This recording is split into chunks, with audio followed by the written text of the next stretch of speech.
kewajiban kita kepada Quran itu ada 6. Jadi bukan hanya melakukannya, bukan. Ada 6 kewajiban kita kepada Quran. Yang pertama adalah mengimaninya. Gak boleh ragu sedikit pun. Apa kata Quran itu? Gak boleh ragu. Ini mesti final. Penalti ya istilahnya. Apa kata Quran A ya A, B kata Quran B, halal kata Quran halal, haram kata Quran haram. Itu mesti ada dalam keyakinan kita. Namanya mengimani Al-Quran. Tapi hari ini kan banyak terjadi.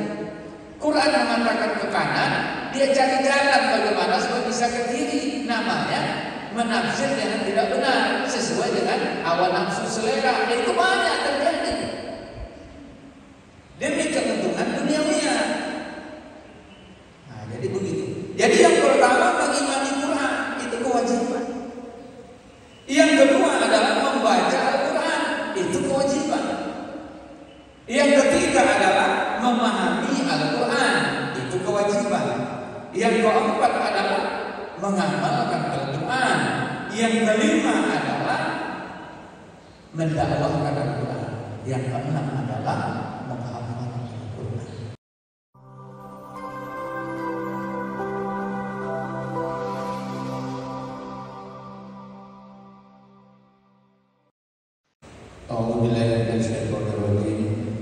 Bismillahirrahmanirrahim. Assalamualaikum warahmatullahi wabarakatuh.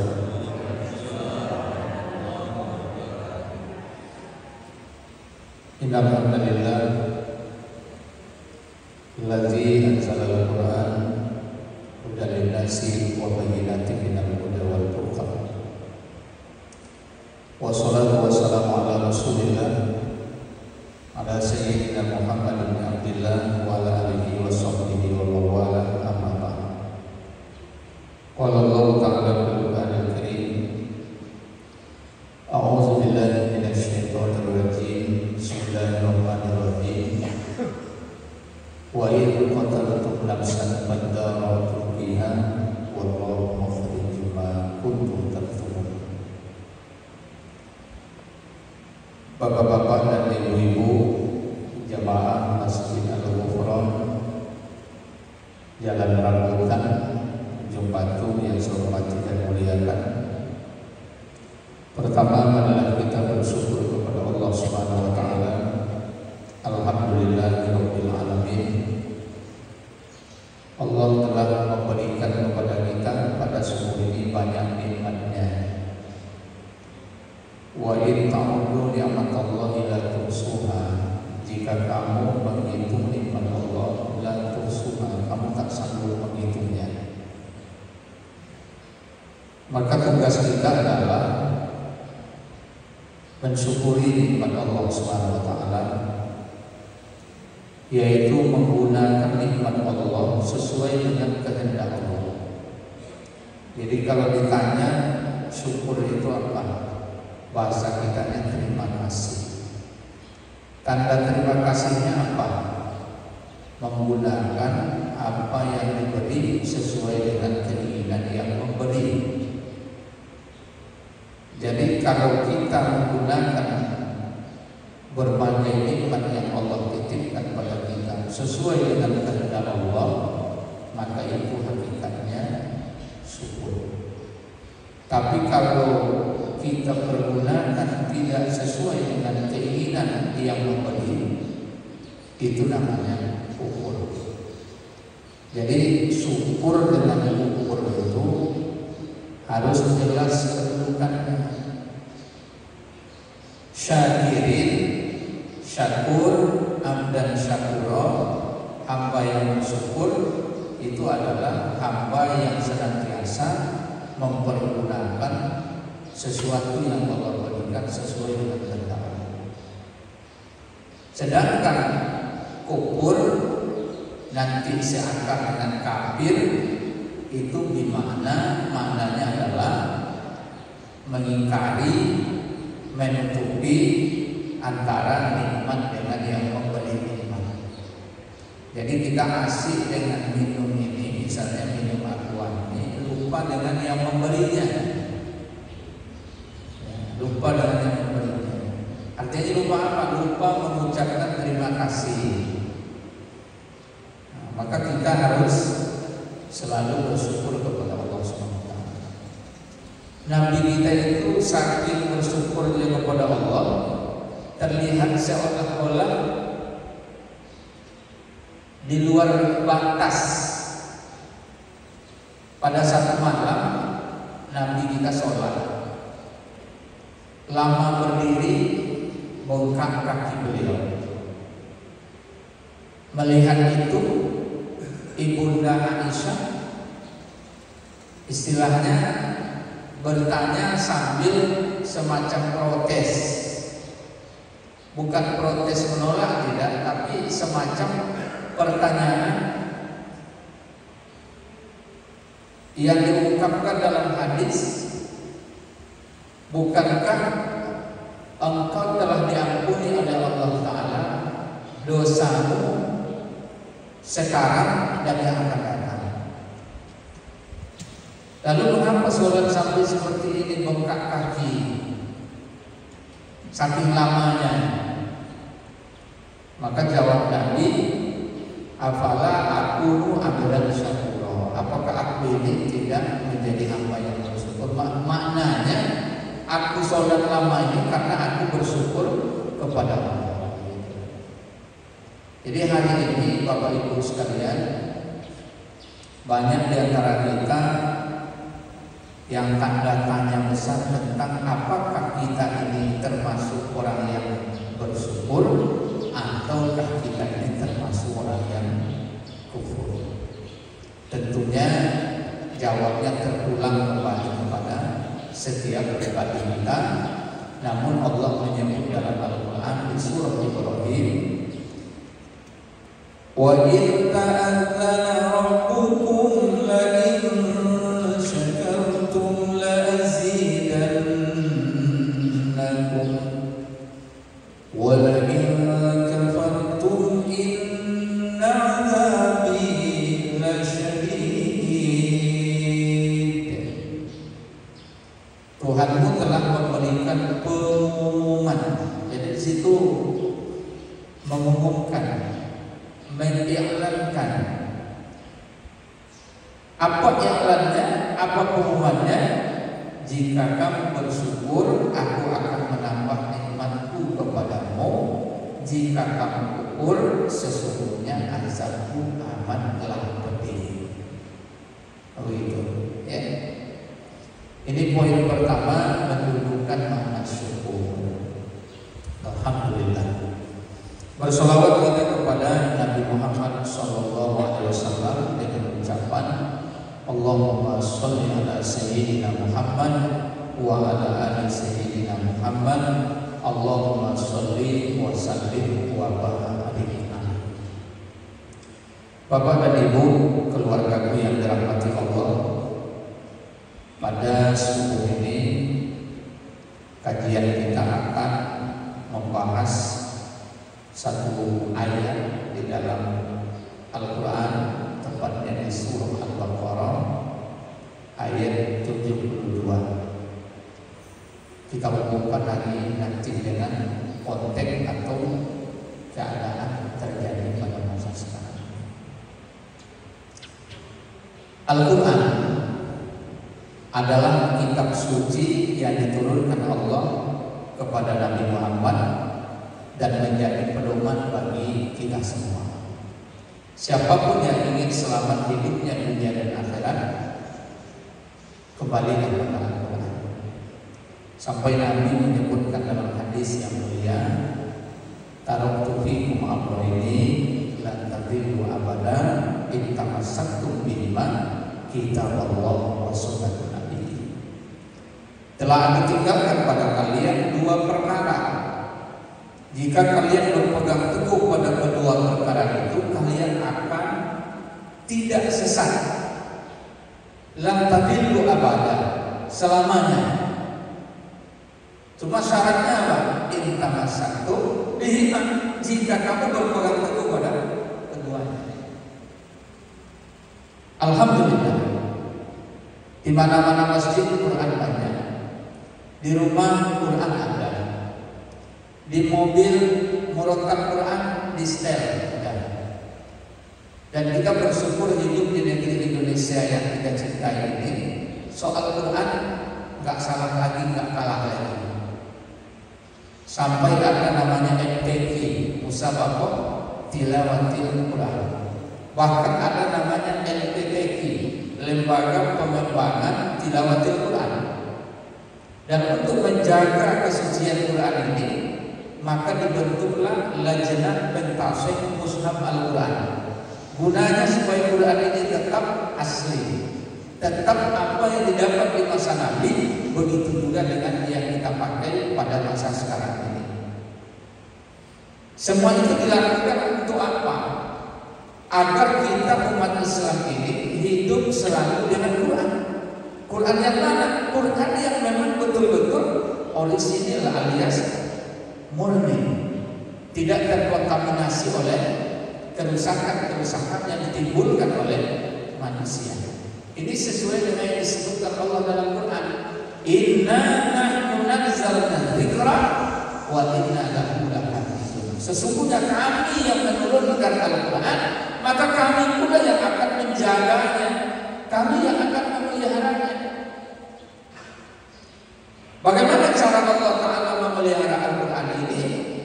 Cara Allah Ta'ala memelihara Al-Quran ini dapat kita lihat secara sanadnya, zahirnya.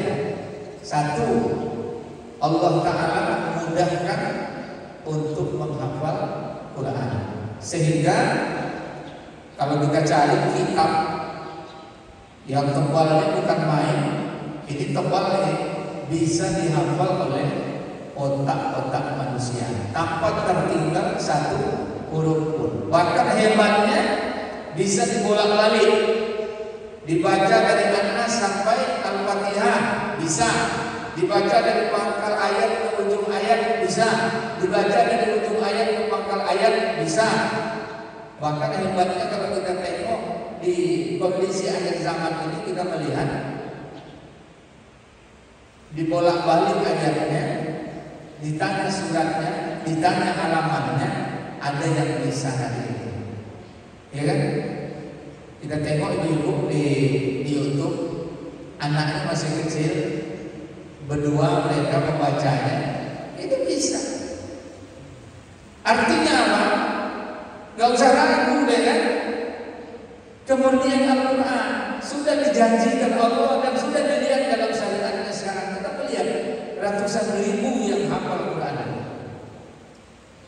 Mudah-mudahan ada satu di antara mereka adalah keluarga kita. Kalau tidak dapat diri kita, ya anak kita. Kalau tidak dapat anak kita, cucu kita. Kalau tidak dapat cucu kita, ya cicit. Tidak dapat keturunan kita, orang lain yang ada hubungan dengan kita melalui infak, sedekah, wakaf yang bisa kita berikan untuk penyeluruhan mereka menjadi orang-orang yang menjadi penghafal Al-Quran. Maka dukung selalu. Rasulullah bersabda dalam hadisnya, apa kata Nabi? Man qara al-Quran, siapa yang baca Quran, wa hafizahu, dan menghafalnya, ada khalaqallahu jannah, Allah itu akan memasukkannya ke dalam surga, wa syafa'ahu, dan memberi syafaat untuknya, fi asyaratin min ahli baitihi, untuk 10 keluarganya, kulluhum qad istawjabullah, seluruh mereka sudah ditetapkan masuk neraka.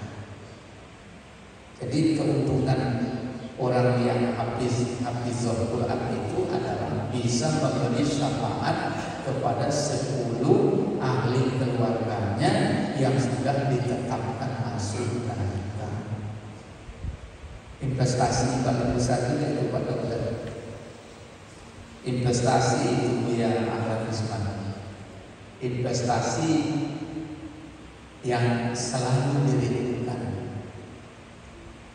Coba bayangkan kalau itu kita dapatkan, dan semua kita punya hak untuk dapat. Tidak ada yang tak.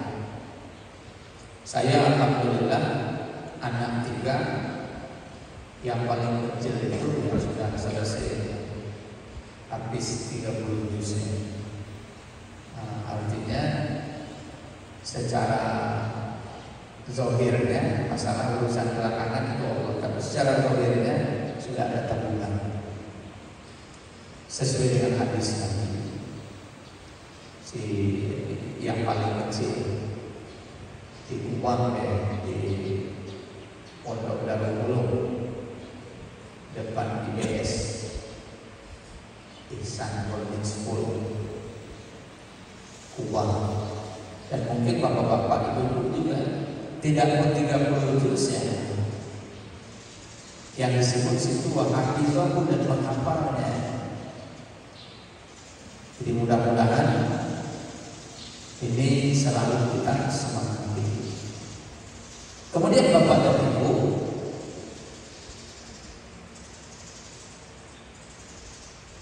begitu yang pertama penjagaan Quran itu Allah mudahkan untuk menghafalnya. Kemudian Indonesia itu khususnya, saya katakan tadi di awal ini, alhamdulillah kita punya namanya Lajnah, sebuah lembaga yang dikomandani oleh para huffaz, para doktor yang huffaz, yang dunianya adalah Quran. Mereka di sini biasanya ada di setiap Quran ini ada namanya Lajnah Pentasih Mushaf. Itu untuk menjaga kemurnian Al-Quran jangan sampai terkontaminasi oleh orang-orang yang hendak merusaknya. Dan ternyata memang ada di antara musuh-musuh kita, baik yang dari dalam sendiri, apalagi juga dari luar, mencoba untuk merusak Al-Quran ini. Caranya bagaimana? Caranya yang pertama adalah memutarbalikkan ayat, menambah surat, dan lain sebagainya. Ini pernah ketemu. Maka itu sebabnya dasar-dasar Quran itu semua kita mesti paham. Minimal Quran itu kita paham 30 juz. Nah, kemudian suratnya 114 surat. Kemudian ayatnya kisaran 6.000. Mengenai kenapa kisaran saya katakan tidak sepakat ulama mengenai jumlah ayatnya, tapi kisarannya 6.000. Ada 6.326 ayat, ada 6.234 ayat. Yang lazim mengambil kepada Imam As-Suyuti itu 6.666 ayat. Nah, logikanya seperti itu. Maka Bapak Ibu, keluarga saya yang saya cintai karena Allah Ta'ala, Al-Quran yang diturunkan Allah Ta'ala ini mampu menjawab berbagai persoalan dalam kehidupan umat ini. Karena memang tujuan Al-Quran ini diturunkan adalah untuk menjadi hudan lil muttaqin, petunjuk bagi orang yang bertakwa, hudan linnas, petunjuk bagi manusia. Maka berdasarkan ayat ini, Quran itu hakikatnya adalah petunjuk. Jadi kalau disebut petunjuk Bapak Ibu, maka kalau Bapak Ibu punya masalah, jangan lari ke yang lain dulu, tapi larilah ke Quran dulu. Cross check masalah itu ke Quran dulu. Jangan cross check masalah itu ke yang lain. Ini berbahaya. Karena umat Islam ini hari ini kadang-kadang tidak tahu tempat lari, tidak tahu tempat curhat, sehingga akhirnya salah tempat lari, salah tempat curhat.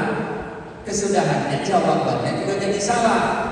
Tapi kalau umat Islam yang paham, larinya ke Quran dulu. Contoh, hatinya tidak tenang.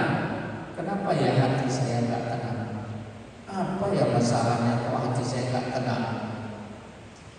Jangan curhat dulu sama orang, curhat dulu sama Quran.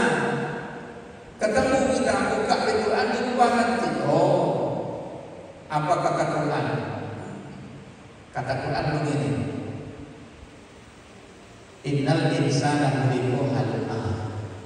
Manusia diciptakan berkeluh kesah. Ketemu innal insana khuliqa halu'a. Manusia itu sifatnya selalu berkeluh kesah. dapat nikmat apa? Innal insana khuliqa halu'a iza massahu syarru jazua wa iza massahu khairu manu'a illa musallin. Di situ ketemu, dicocok dengan diri. Kata ayat, manusia diciptakan berkeluh kesah. Jika dapat nikmat kikir, pelit. Jika dia tak dapat nikmat, dia berkeluh kesah. Illa musallin, kecuali orang yang sholat. Cross check lagi. Ini terapinya Pak Dokter biasanya lebih paham kalau zahirnya. Anda sakit kepala, apa sebabnya? Nanti Pak Dokter cerita.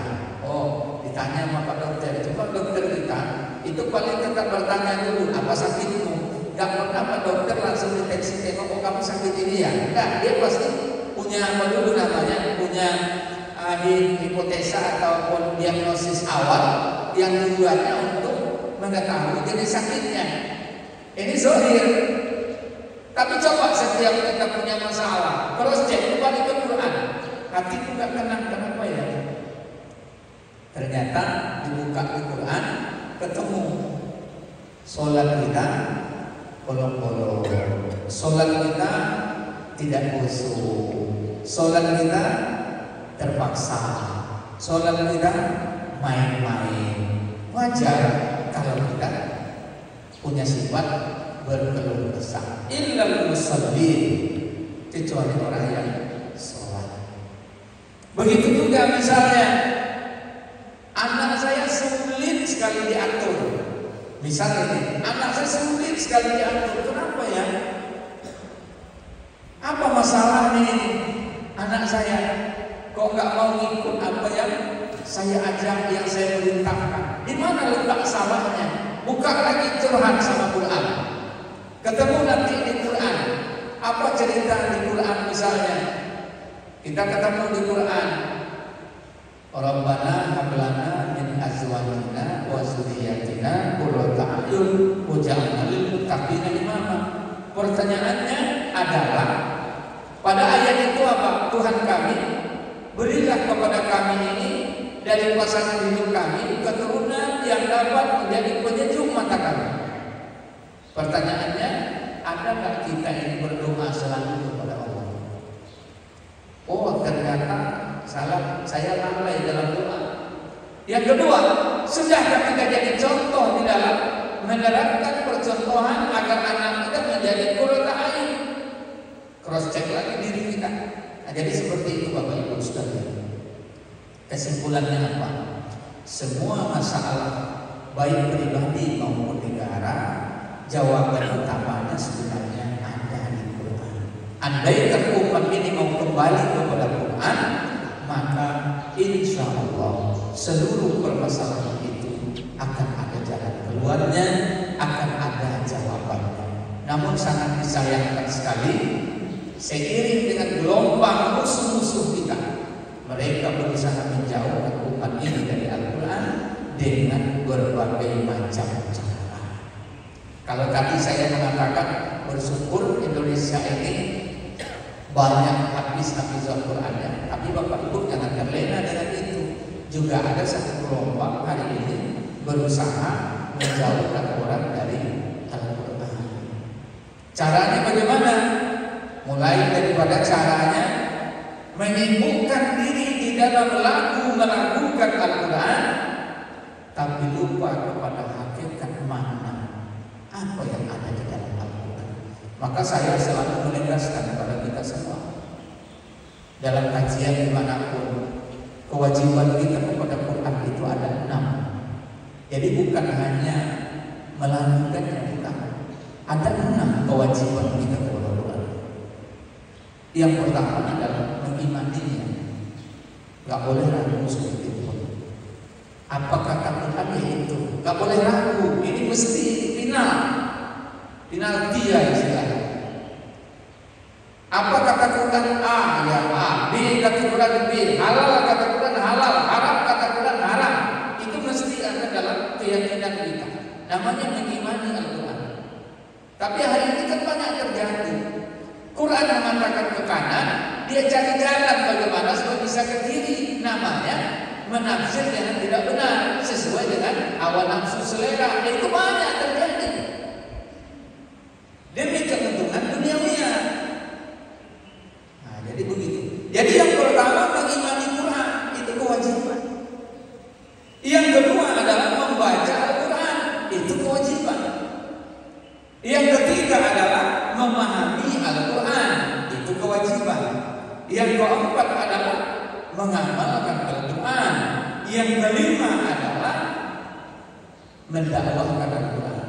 Yang keenam adalah menghafal Al-Quran. Jadi ada 6. Dan ini bagi setiap muslim mesti selalu berusaha yang 6 ini dijalankan dalam kehidupan kita. Jadi tidak cukup hanya dengan melantunkan Al-Quran, apalagi cuma dengan memusabakohkan, nggak cukup dengan itu. Memang kita melihat syiarnya luar biasa, nggak masalah.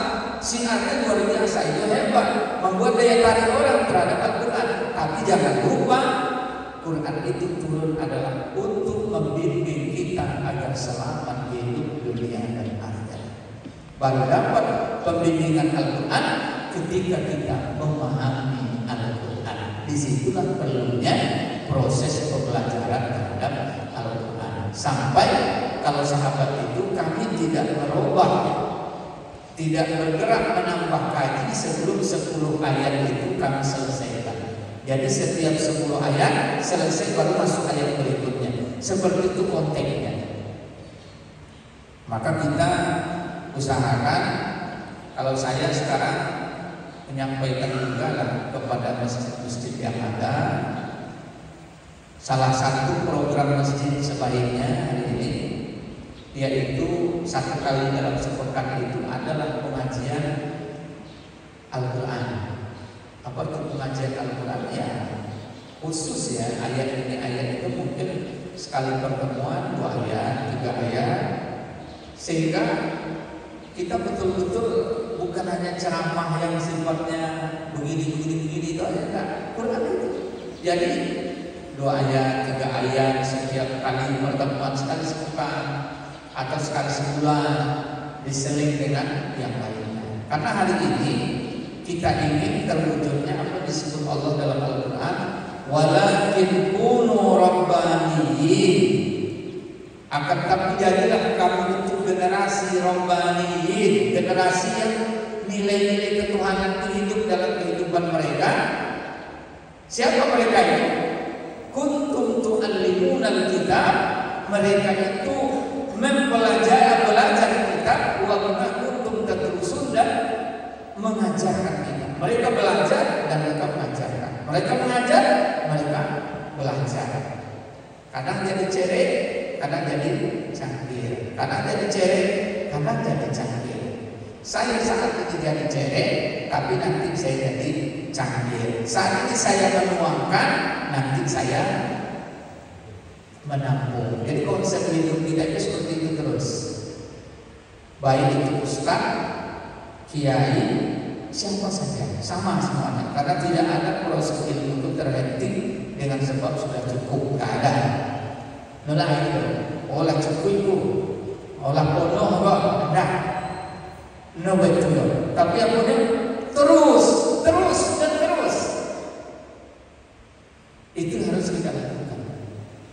Bapak dan Ibu keluarga, salah satu daripada Al-Quran di ayatnya, maksudnya salah satu dari ayat Al-Quran, kita akan bahas tadi surah Al-Baqarah 72. Ya. A'udzu billahi minasy syaithanir rajim. Bismillahirrahmanirrahim.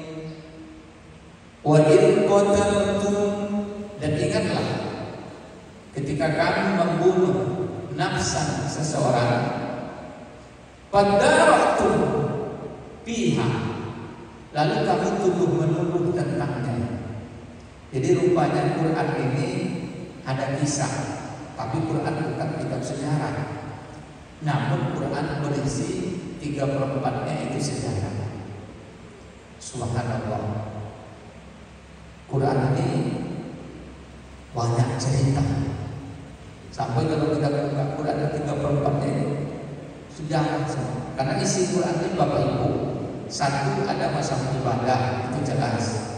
Ada soal sholat, zakat, puasa, haji, zikir, itu ada Quran cerita. Kemudian Quran ada isinya syariat, itu hukum-hukum ya. Ada hukum-hukum, bagaimana hukuman bagi pencuri, ada di Quran. Bagaimana hukuman bagi berzina, ada di Quran. Bagaimana hukuman membunuh, ada di Quran. Bagaimana hukuman minuman keras, ada di Quran. Bagaimana hukum judi, ada di Quran. Bagaimana hukum talak, rujuk, ada. Bagaimana hukum pernikahan, ada. Quran isi syariat hukumnya. Kemudian Quran juga isinya apa? Akidah, ada tauhidnya. Muamalah, ada bagaimana kita beraktivitas sesama kita. Pendeknya Quran ini lengkap semuanya. Dan salah satu daripada ayatnya cerita tentang sejarah. Sejarah apa? Kita buka. Ingatlah ketika kamu membunuh seseorang. Rupanya soal bunuh-membunuh ini sudah ada. Bahkan kalau kita buka lagi di Quran, pembunuhan pertama diceritakan antara anak Nabi Adam. Itu pembunuhan pertama. Rentetan peristiwanya, apa sebab terjadi pembunuhan? Kita lagi terus cek, lihat ini persoalan masalah, yaitu sifat dengki, kedengkian. Dengki tidak menerima keputusan Allah atas nikah silang antara anak Nabi Adam nikah dengan anak Nabi Adam ini. Jadi nggak diterima ini. Sama kalau kita ambil nanti di sejarah, Habil tidak terima atas keputusan Allah terhadap adiknya Habil. Pembunuhan pertama. Cerita penguburan pun pertama kita lihat bagaimana burung daripada burung gagak mengais-ngais tanah di dekat Habil yang sudah terbunuh oleh Kabil, menjadi contoh bagaimana menguburkan. Galikan masuk cerita di Quran. Ternyata riwayat pembunuhan ini sudah tua Bapak Ibu sekalian, dan ini juga terjadi di masa Nabi Musa alaihissalam. Bagaimana peristiwanya? Gegerlah sebuah kampung karena menemukan jenazah di kampung tersebut. Dan rupanya kampung ini bukan kampung orang yang meninggal. Orang kampung sebelah datang, lalu menuduh orang kampung sebelah ini yang telah membunuh. Ini yang pendapat pihak mereka saling tuduh-menuduh. Sudah dibunuhnya, diantaranya ke kampung. Sehingga akhirnya dibuatlah semacam tuduh-menuduh. Orang kampung pun menuduh kalian membunuh. Katalah kamu tendang. Maka timbullah semacam tuduh-menuduh. Kira-kira ada tak di zaman sekarang? Pertama, pembunuhan ada tak di zaman sekarang? Ada. Kemudian tuduh-menuduh dalam kasus perkara ada tak? Banyak. Dan itu pasti. Itu pasti. Biasanya munculnya tuduh-menuduh itu biasanya diawali dari ingin selamat dari hukuman atau selamat dari masalah tadi, maka dibuat tuduh-menuduh. Dan ini akan berlangsung sampai hari kiamat Bapak Ibu sekalian. Namun apa yang terjadi menurut ayat ini? Wallahu mukhrij, dan Allah mengeluarkan, dalam artian Allah membukakan, membeberkan, memaparkan ma kuntum taktumun, apa yang kamu sembunyikan. Allah buka. Jadi kalau ada orang tidak mau membuka, Allah nanti akan buka. Maka kenapa tadi saya katakan mencocokkan dengan kejadian di negeri kita ini? Negeri kita ini kan berusaha menutup rapat ini, terutama bagi para pelaku yang mencoba melanggengkan kelakuan jahatnya di negeri ini, dicoba ditutupi. Pahamkan bagaimana orang mencoba menutupi peredaran narkoba, ditutup-tutupi. Tangkap sana, bobolkan yang di sini. Ini kasus oknum yang sekarang ini sedang ribut. Bukan orang tanggung-tanggung, jenderal malah dituntut hukuman mati sekarang. Teddy Minahasa, Kapolda Sumatera Barat, mantan oknum. Coba lihat, mau datang buka mata kita Bapak Ibu melihat negeri ini dengan dibukakan Allah seperti itu, mau nggak terbuka pikiran kita? Atau masih bertahan juga dengan sistem lama dalam kehidupan negeri ini? Bukan 1 kilo, bukan 2 kilo. Berapa Pak Haji Jami? Berton-ton. Hebatnya di Beber Gapula itu, pabriknya langsung dikunjungi ke Taiwan sana. Kita di sini mati-matian menunggu apa? Memagar anak negeri ini, mati-matian. Pak polisi yang bagian bawah sini mati-matian beri penyuluhan, bikin spanduk penyuluhan, no drug, tak ada minuman keras, macam-macam ini. Adalah kawan saya polisi itu, dulu masa saya jahiliyah, Ustaz katanya, dia cerita masa saya jahiliyah, saya ketawa, saya menengok cara penanganan apa yang dikatakan, penanganan jangan narkobanya banyak itu memakai sistemnya seruan. Kadang-kadang pelang dipasang ditulis. Apa kata dia? Kami duduk minum di bawah itu katanya. Kami tengok aja, senyum-senyum dan minum. Artinya apa? Persoalan ini dibuka oleh Allah untuk menyadarkan kita. Negeri ini perlu pembaruan yang lebih baik lagi. Dan itu dimulai dari mana? Dari kesadaran kita semua.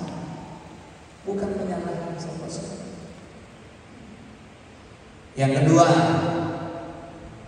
kalau selama ini kita mengagung-agungkan DPR, saya mau tanya lah dengan Bapak Ibu, setelah dibuka oleh Allah Ta'ala melalui lisan-lisan orang yang hari ini duduk di birokrasi, kira-kira pandangan Bapak Ibu terhadap DPR itu bagaimana? Masih terhormat tak? Coba, masih terhormat tak? Kepada Dewan yang terhormat. Tapi ini bagi yang mau membaca, kita menghormati orang itu bukan karena pangkat dan jabatan, tapi kita menghormati orang karena memang dia wajar untuk mendapatkan penghormatan itu.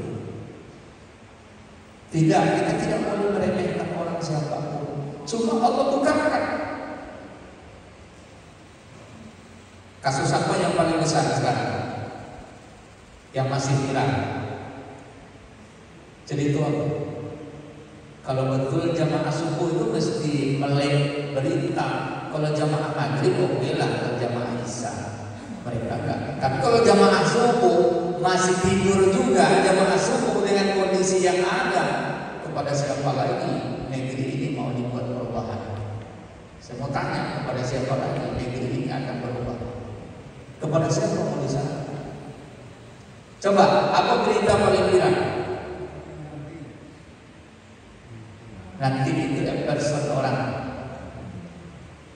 Berita viral hari ini yaitu terjadinya ketidakjelasan terhadap keuangan negara sebanyak berapa? 349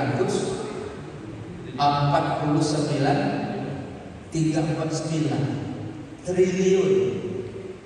Kalau diberi ke Rokan Hulu ini Pak, itu bisa membiayai Rokan Hulu ini selama 300 tahun.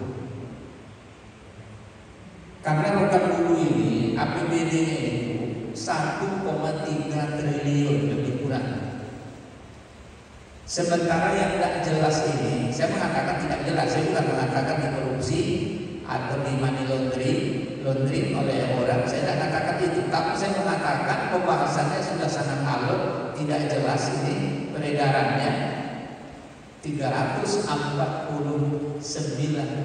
triliun. Kalau beli kerobol berapa lama? 300 tahun lamanya. Berarti berapa generasi itu? Saya hitung-hitung dengan angka mati 75 tahun, itu generasi 8 generasi. Artinya 8 kali hidupnya dengan usia 70 tahun, baru habis itu.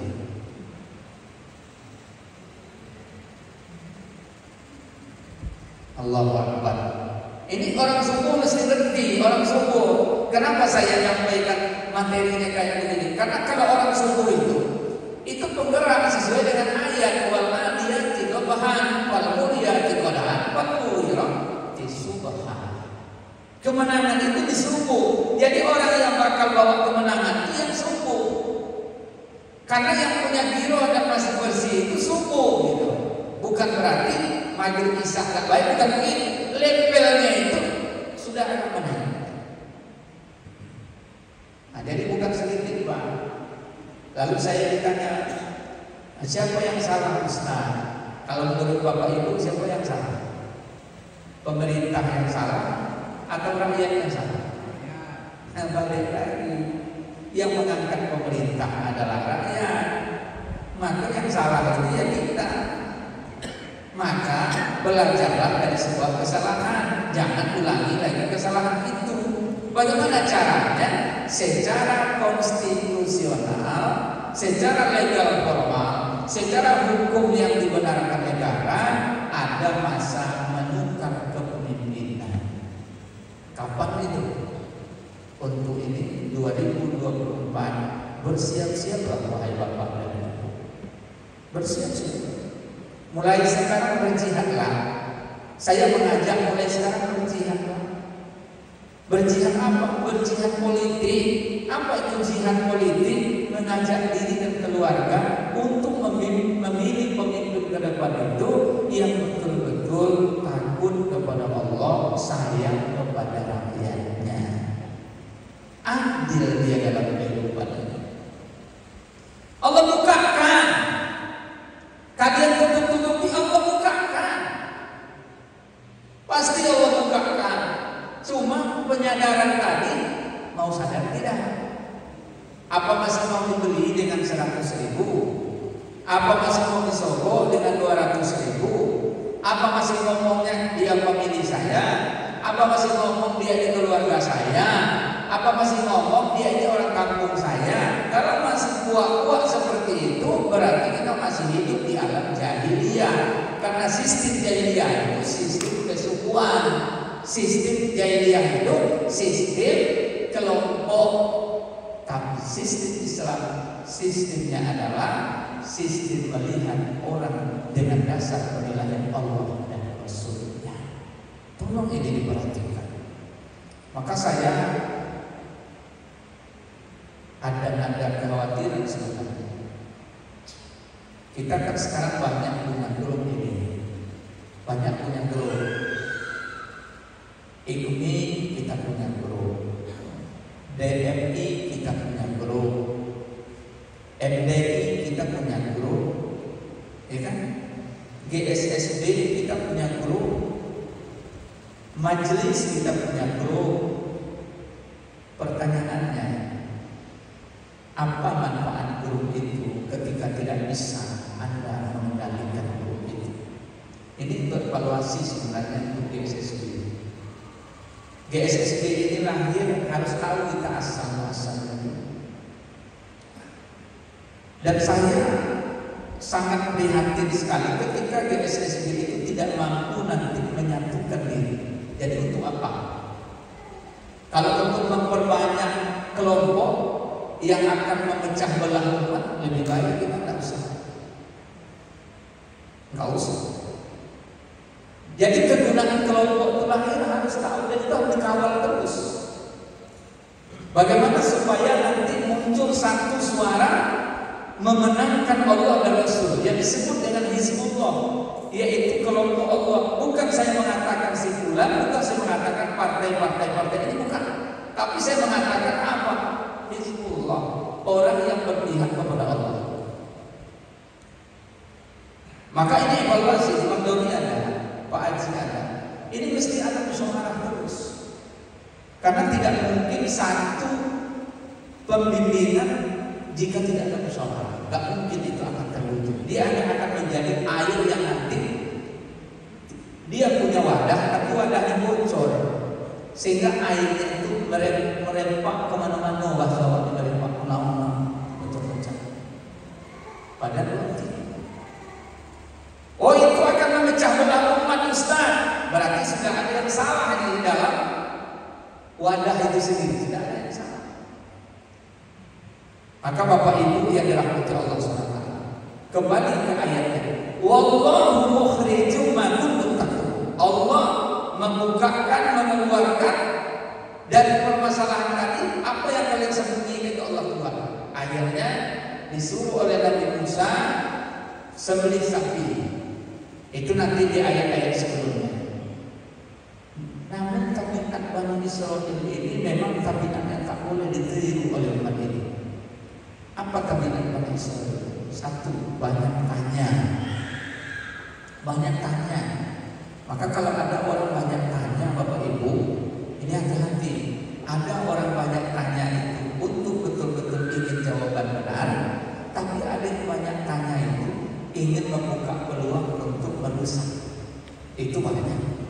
Maka salah satu kata Imam Ali radhiyallahu ta'ala anhu, yang tak boleh diajak musyawarah itu, yang tak boleh diajak gabung dalam musyawarah itu adalah satu, orang yang pemarah. Dua, orang yang penakut. Jadi yang penakut tidak bisa diajak musyawarah, yang pemarah tidak bisa diajak musyawarah. Kemudian ada lagi, kalau saya tak salah, yang banyak tanya juga termasuk, tak bisa diajak musyawarah. Karena itu bukan membuat hasil musyawarah bagus, tidak, meragukan di antara peserta musyawarah sehingga tidak ada sampai kepada yang diinginkan putusannya, karena sudah diciptakan keraguan. Jadi sangat luas, harus dipahami betul. Nah ini akhirnya Bapak Ibu sekalian dapat sapi pun disembelih. Setelah disembelih sapi, ada yang mengatakan diambil lidahnya, ada yang mengatakan diambil ekornya, atau salah satu di anggota tubuh sapi dipukulkan kepada yang meninggal tadi. Maka Allah Ta'ala beri dia nyawa kembali, sehingga dia mengatakan yang membunuhku adalah keponakanku, dia ingin hartaku. Akhirnya terbuka semuanya. Bapak yang terbunuh rupanya dibunuh oleh keponakannya, karena keponakannya ini ingin harta pamannya ini. Sementara pamannya nggak punya anak, nggak punya keturunan, tapi dia ingin cepat mati pamannya supaya dapat hartanya. Itu salah satu daripada cerita yang kita buka pada sebelumnya. Mudah-mudahan ada manfaatnya. Namun sebelum saya tutup, mungkin ada Bapak Ibu yang mau bertanya.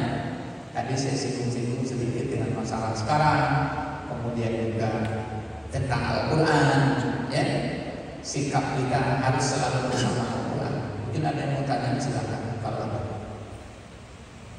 dua pertanyaan, satu pertanyaan, silakan.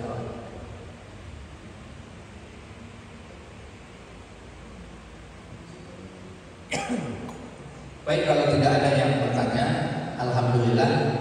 Mudah-mudahan setelah kita Ramadan muncul syawal, muncul peningkatan, muncul kebersamaan kita untuk bersama Al-Quran, baik membacanya, baik memahaminya, lebih lagi mengamalkannya.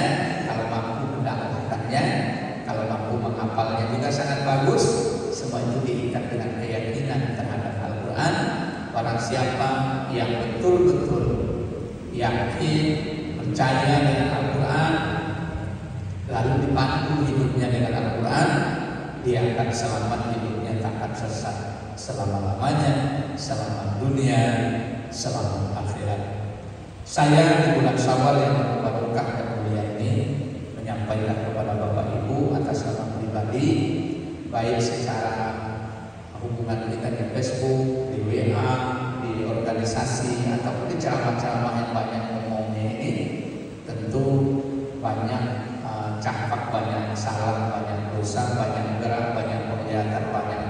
terbaik. Saya atas nama pribadi dan keluarga mengucapkan selamat Hari Raya Idul Fitri. Mohon maaf lahir dan batin.